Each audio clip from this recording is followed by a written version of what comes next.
ओम नमो भगवते वासुदेवाय। ओम सूर्याय नमः। स्वागत है आप सभी का हमारे चैनल पर। आज के इस वीडियो में हम आपको सुनाएंगे रविवार के व्रत की कथा। अगर रविवार का व्रत करते हैं तो श्रेष्ठ है, अगर नहीं भी करते तो कथा तो अवश्य ही सुननी चाहिए। रविवार के व्रत करने से, रविवार की कथा सुनने से हमारे मान सम्मान में वृद्धि होती है, पिता से संबंध सुधरते हैं। और अगर ऐसा लगता है कि किसी भी वजह से आप अपने किए हुए का पूर्ण फल प्राप्त नहीं कर पा रहे हैं तो वो भी आपको पूर्ण रूप से प्राप्त होता है। साथ ही बीमारियों से भी छुटकारा मिलता है। तो व्रत करते हैं तो और भी श्रेष्ठ है। अगर नहीं कर पाते तो रविवार के रविवार सूर्य भगवान की कथा अवश्य सुननी चाहिए। और आज के वीडियो में हम आपको सूर्य भगवान की कथा सुनाने जा रहे हैं।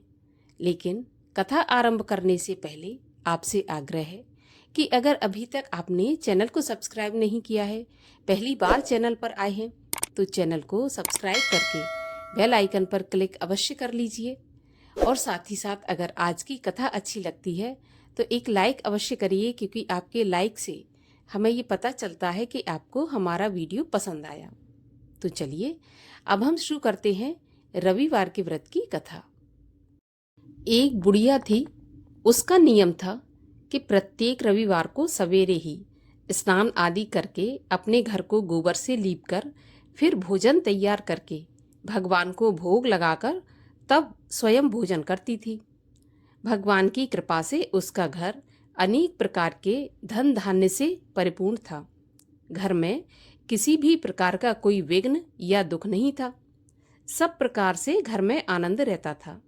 इस तरह कुछ दिन बीत जाने पर उसकी एक पड़ोसन, जिसकी गाय का गोबर वह बुढ़िया लाया करती थी, वह मन में विचार करने लगी कि यह बुढ़िया सदा मेरी गाय का गोबर ले जाती है। इसलिए पड़ोसन अपनी गाय को घर के भीतर बांधने लग गई। अब बुढ़िया को गोबर नहीं मिला और गोबर ना मिलने से रविवार के दिन अपने घर को बुढ़िया ना तो लीप सकी और ना ही भोजन बना सकी। अब उसने भोजन नहीं बनाया और ना ही भगवान को भोग लगाया और स्वयं भी उसने भोजन नहीं किया। इस प्रकार उसने निराहार व्रत किया। रात्रि हो गई और वह भूखी ही सो गई। रात्रि में भगवान ने उसे स्वप्न दिया और भोजन ना बनाने और भोग ना लगाने का कारण पूछा। तो बुढ़िया ने गोबर न मिलने का कारण बताया। तो भगवान कहने लगे कि हे माई, हम तुमको एक ऐसी गाय देते हैं जो आपकी सभी इच्छाएं पूर्ण करेगी, क्योंकि तुम हमेशा रविवार को गाय के गोबर से घर लीपकर भोजन बनाकर मेरा भोग लगाकर तब खुद ग्रहण करती हो। इससे मैं बहुत प्रसन्न हूँ। मैं निर्धन को धन और बांझ स्त्रियों को पुत्र देकर उनके दुखों को दूर करता हूँ और अंत समय में मोक्ष प्रदान करता हूँ। सपने में ऐसा वरदान देकर भगवान अंतर्ध्यान हो गए। प्रातःकाल जब बुढ़िया की आंख खुली तो वह क्या देखती है कि उसके आंगन में एक अति सुंदर गाय और बछड़ा बंधे हुए हैं। वह गाय और बछड़े को देखकर अत्यंत प्रसन्न हुई और उसको घर के बाहर बांध दिया और वहीं पर उसको खाने के लिए चारा और पीने के लिए पानी रख दिया।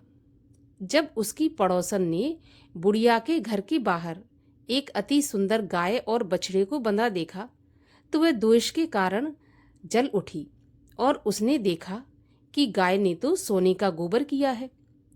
तो वह उस गाय का गोबर ले गई और अपनी गाय का गोबर उसकी जगह पर रख गई। अब वह रोजाना ऐसा ही करने लगी। बुढ़िया बेचारी सीधी सादी, उसे इस बात की कोई खबर ही नहीं थी। तब भगवान ने सोचा कि ये चालाक पड़ोसन के कर्म से बुढ़िया तो ठगी जा रही है। तो ईश्वर ने एक दिन संध्या के समय अपनी माया से बहुत जोर की आंधी चला दी। तब बुढ़िया ने आंधी के डर से अपनी गाय को घर के भीतर बांध लिया।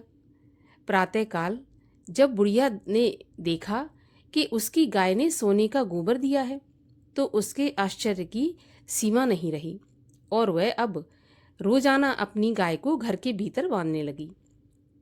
उधर पड़ोसन ने देखा कि बुढ़िया गाय को घर के भीतर बांध रही है और उसका सोने का गोबर उठाने का दांव अब नहीं चल पा रहा, तो वह ईर्ष्या और डाह से जल उठी। और जब कुछ उपाय नहीं सूझा तो वह पड़ोसन उस देश के राजा की सभा में जाकर कहने लगी, महाराज, मेरे पड़ोस में एक बुढ़िया रहती है जिसके पास एक ऐसी गाय है जो रोज सोने का गोबर देती है। आप उस सोने से प्रजा का पालन करिए। वह बुढ़िया भला इतने सोने का क्या करेगी। जब राजा ने यह बात सुनी तो अपने दूतों को उस बुढ़िया के घर गाय लाने को भेजा। उस समय बुढ़िया प्रातः ईश्वर का भोग लगाकर भोजन ग्रहण करने ही जा रही थी कि राजा के कर्मचारी गाय खोलकर ले गए। वृद्धा काफी रोई चिल्लाई, किंतु कर्मचारियों ने एक नहीं सुनी।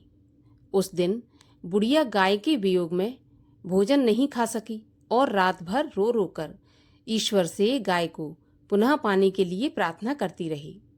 उधर राजा गाय को देखकर बहुत प्रसन्न हुआ, लेकिन सुबह जैसे ही वह उठा तो सारा महल उसे गोबर से भरा दिखाई देने लगा।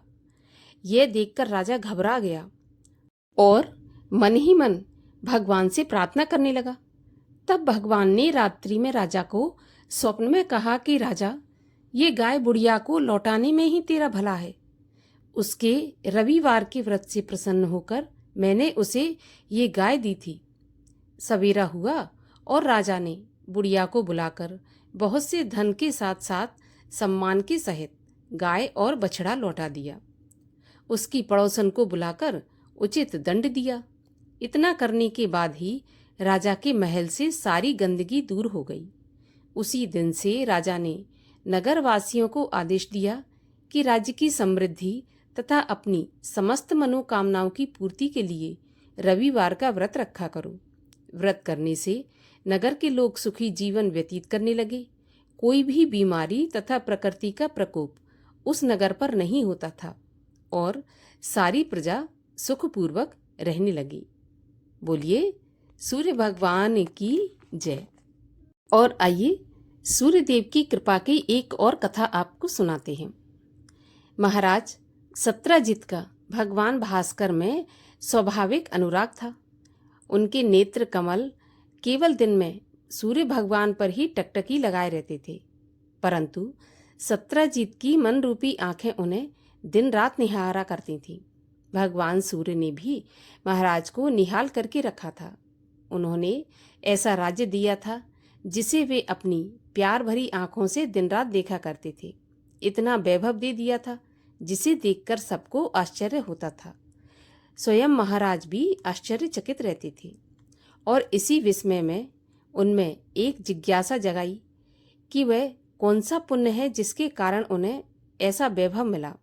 यदि उस पुण्य कर्म का पता लग जाए तो उसका वे फिर से अनुष्ठान करके अगले जन्म में इस वैभव को फिर से पालेंगे। और इसी जिज्ञासा में राजा ने ऋषि मुनियों की एक सभा बुलाई। महारानी बिमलवती ने भी इस अवसर से लाभ उठाना चाहा। उन्होंने महाराज से कहा, नाथ, मैं भी ये जानना चाहती हूँ कि मैंने ऐसा कौन सा शुभ कर्म किया जिससे मैं आपकी पत्नी बन सकी। तब महाराज ने सभा को संबोधित करते हुए कहा कि हे ब्राह्मणों, हे महर्षियों, मैं और मेरी पत्नी दोनों ही ये जानना चाहते हैं कि पूर्व जन्म में हम दोनों कौन थे और किस कर्म के कारण यह वैभव हमें प्राप्त हुआ है। ये रूप और ये कांति कैसे प्राप्त हुई है, हम ये जानना चाहते हैं। तब महर्षि परावर्तन ने ध्यान से देखकर कहा कि हे राजन, पहले जन्म में आप शूद्र थे और ये महारानी उस समय भी आपकी ही पत्नी थी। उस समय आपका स्वभाव और कर्म दोनों आज से बिल्कुल विपरीत थे। हर किसी को पीड़ित करना आपका काम था। किसी प्राणी से भी आप प्रेम नहीं कर पाते थे। उत्कट पाप से आपको कोढ़ भी हो गया था। आपके अंग कट कट कर गिरने लगे थे। उस समय आपकी पत्नी मलयवती ने आपकी बहुत सेवा की। आपके प्रेम में मग्न रहने के कारण वह भूखी प्यासी रहकर भी आपकी सेवा किया करती थी। आपके बंधु बांधवों ने आपको पहले से ही छोड़ के रखा था, क्योंकि आपका स्वभाव बहुत ही क्रूर था। आपने क्रूरतावश अपनी पत्नी का भी परित्याग कर दिया था, परंतु उस साध्वी ने आपका त्याग कभी नहीं किया। वह छाया की तरह आपके साथ लगी रही। अंत में इसी पत्नी के साथ आपने सूर्य मंदिर की सफाई आदि का कार्य प्रारंभ कर दिया। धीरे धीरे आप दोनों ने अपने आप को सूर्य भगवान को समर्पित कर दिया। आप दोनों के सेवा कार्य दिनों दिन बढ़ते गए। झाड़ू बुहारू, लीपना पोतना आदि कार्य करके शेष समय दोनों इतिहास पुराण के श्रवण में बिताने लगे। एक दिन आपकी पत्नी ने अपने पिता की दी हुई अंगूठी वस्त्र के साथ कथावाचक को दान में दे दी। इस तरह सूर्य की सेवा से आप दोनों के पाप जल गए। सेवा में दोनों को रस मिलने लगा, अतः दिन रात का भी आपको भान नहीं होता था। एक दिन महाराज कुबलाक्ष उस दिन मंदिर में आए। उनके साथ उनकी बहुत बड़ी सेना भी थी। राजा के उस ऐश्वर्य को देखकर आप में भी राजा बनने की इच्छा जाग उठी। यह जानकर भगवान सूर्य ने उससे भी बड़ा वैभव देकर आपकी इच्छा पूर्ण कर दी। यह तो आपके वैभव प्राप्त करने का कारण हुआ। और अब आप में जो इतना तेज है और आपकी पत्नी में जो इतनी सुंदरता है, इनका रहस्य सुने। एक बार सूर्य मंदिर का दीपक तेल ना रहने से बुझ गया। तब आपने अपने भोजन के लिए रखे हुए तेल से दीपक में तेल डाला और आपकी पत्नी ने अपनी साड़ी फाड़कर बत्ती लगा दी। इसी से आप में इतना तेज और आपकी पत्नी में इतनी कांति आ गई। आपने उस जन्म में जीवन की संध्या वेला में तन्मयता के साथ सूर्यदेव की आराधना की थी।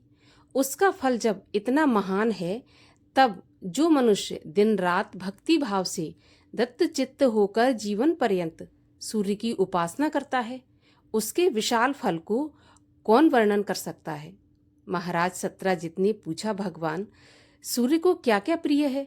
मैं चाहता हूँ कि उनके प्रिय फूलों और पदार्थों का उपयोग करूं। पुरावसु ने कहा, भगवान को घी का दीपक बहुत पसंद है।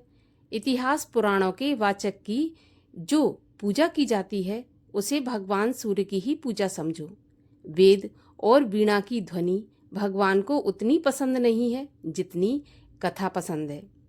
फूलों में कनेर का फूल और चंदनों में लाल चंदन भगवान सूर्य को बहुत प्रिय है। अगर इन चीज़ों से हम भगवान सूर्य की पूजा करते हैं, तो निश्चित रूप से हमारे इस जन्म के साथ साथ अगले जन्म में भी हमें सुख समृद्धि और वैभव प्राप्त होता है। तो कथा आपको कैसी लगी, कमेंट बॉक्स में अवश्य बताइए और ऐसी ही कथाएं सुनने के लिए चैनल को भी सब्सक्राइब कर लीजिए।